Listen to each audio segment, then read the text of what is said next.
Welcome to episode 2 of the lightweight adventure bike build. This is my 2014 Husky 501. Last episode we installed the long range fuel tank, started the indicators and did a basic service. In this one we got an update on the fuel tank because the first fuel tank turned out it was damaged in transit, so fuel tank 2.0.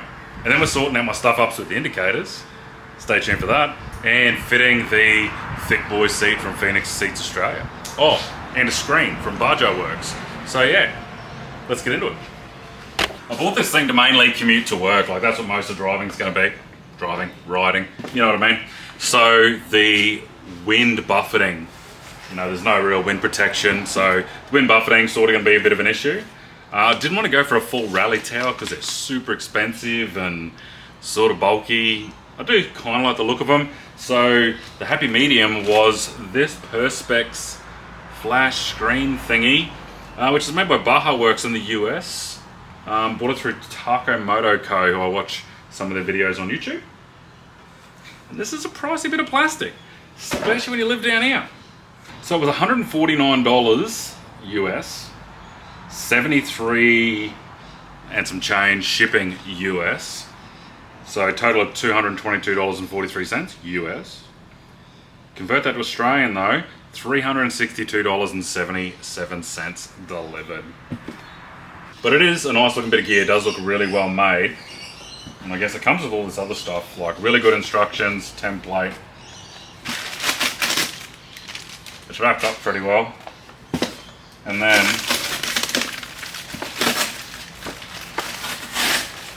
it's adjustable as well. It's got these brackets where you can slide it up and down a little bit. Comes with a stack of cool stickers in the box. It's even got little lollies and stuff. Dad's root beer lollies. So they go to a bit of effort with the customer experience and the packaging. So yeah, let's throw it on, see what it looks like. First step, cut out this template. This is like a bike build and arts and crafts. Yeah.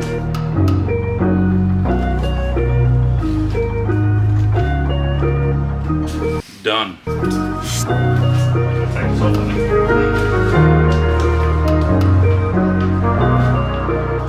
I do want to change the headlight at some stage too, fancy it up a little bit. Go xenon or something like that. But not today. Then you take the headlight mask and center up this template. The headlight mask on this one is square at the top. There's a problem with the brake.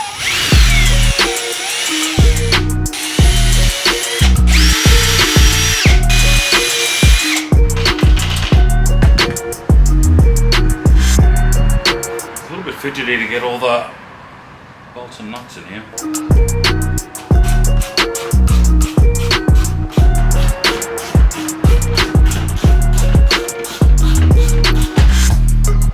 Might start with it in the low position and then work my way up from there. It is adjustable. First from there. All the way up to there. It does get pretty tall.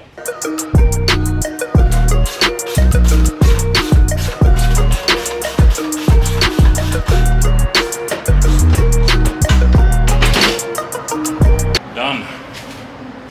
Alright, let's see if it goes back on.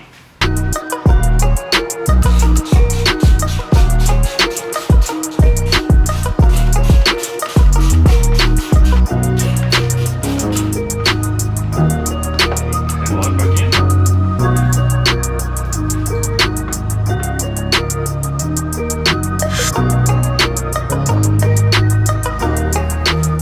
All done. She looks pretty good. That's at the lowest setting, and that's still a fair bit of gain there. Keen to see how sturdy it is. So yeah, it's got 3 inches of adjustment up down and 13 degrees of adjustment forward and backwards. So that's pretty much right down and laid right back. So yeah, we'll take it for a spin tomorrow, see how it goes.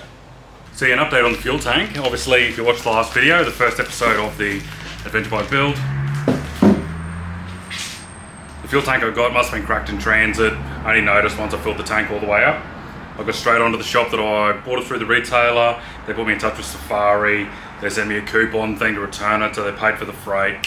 I kept all the fittings that go with it, the fuel cap, all those other bits and pieces, just send back the tank itself. And yeah, all good. Sent me another new one, so yeah, fingers crossed this one should be all good. But yeah, not going to bore you with the reinstall because this is like deja vu. So yeah, I'm just going to throw the bits on it, throw the fuel pump in, chuck it on the bike, and fingers crossed doesn't leak. We'll throw some fuel in it. Yeah, let's do it. After riding this thing for a few weeks, one of the highest priority mods definitely was thickening up the seat. Thick boys need a thick seat. This thing's pretty much the 450 race bike with a stroked engine and number plates and indicators on it. So the seat on it was like a knife blade. I sent it down to the guys at Phoenix Seats Australia, located down Southeast Queensland. And yeah, they did the enduro mod, fattened up all through the back and through the guts of it up the front. So yeah, let's unwrap it, take a look. Still looks factory in the factory Husqvarna colours, but yeah, have a look at that. You can just see, the extra girth on the back there. Nice comfortable pad to sit on. And then even through the middle here where you're probably going to sit most of the time. Just more padding, a bit wider. So I did the option, you send your backbone down to them. So I just sent my original seat down. Might have cost me about 50 or 60 bucks to send it down there. And then yeah, seat like this, 425 bucks, including shipping back to you as well. Turned it around pretty quick, it was like a week. So pretty keen to go for a ride, see the difference. So yeah, let's throw it on. If you want to check them guys out, I'll link their Facebook page down below in the description. Check them out, highly recommend them, great service, and hopefully a great product. But yeah, let's try it on, and probably the end of this will go for a ride and give my initial thoughts. So let's do it.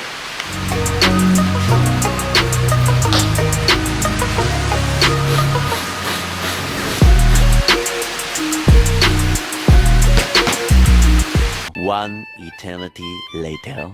Fast forward, it's like 2 months later and these indicators have almost made me lose the will to live. I started off with the steady indicators. They broke in like the first trip, which is unusual. Steady, make awesome light bars. Obviously not as good with the motorcycle indicators. So then I went for these click and ride ones that click in. And I thought, oh yeah, they'll be good. Because what I also needed was ballasts to slow down the blinking rate because they were LED. So these come with pre-made ballast that you just click in. So I set all those up front and back.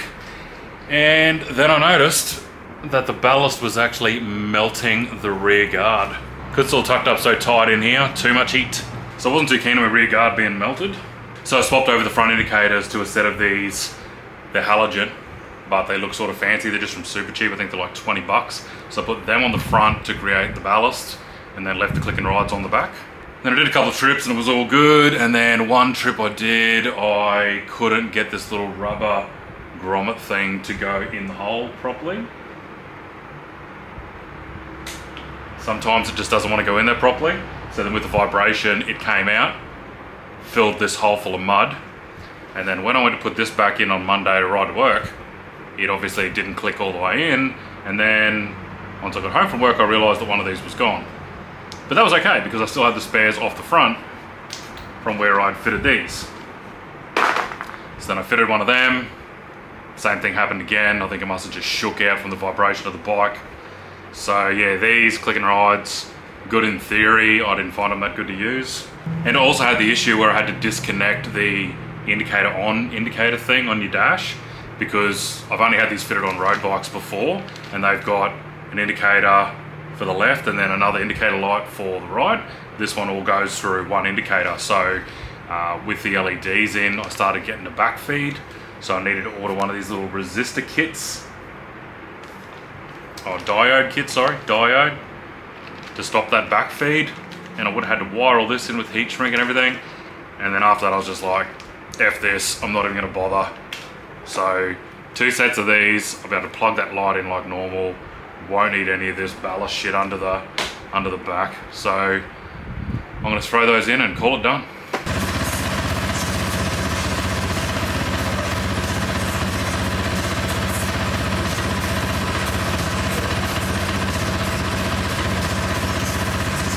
Hopefully that's the indicator sorted for a while anyway, hopefully that's the end of it. Now I take it for a test ride and film, but I'm still working on a microphone set up for my helmet so I can talk, and a GoPro camera mount. I've been 3D printing these designs from online, printed in ABS. Almost had it set up for this helmet, but then I had a decent stack. I'll roll that footage on here that I had on TikTok. Welcome to Sunday's Dirt Bike Adventure, where I quickly learned that I'm not a crusty demon. Loading up a bike seat, bit of rain, straight up to Cardwell, get a few snacks out of the hot box. Weather's clearing up pretty good. Trying to get the two-banger going here. We end up flooding it, having to drag it behind the ute to get it started, but that's all good. Heading up this range here. 60k heading in. Got the two-banger going. Smell delicious. Not as good as a four-stroke now, though. Feeling tempted, five-stroke up. Oh, mate.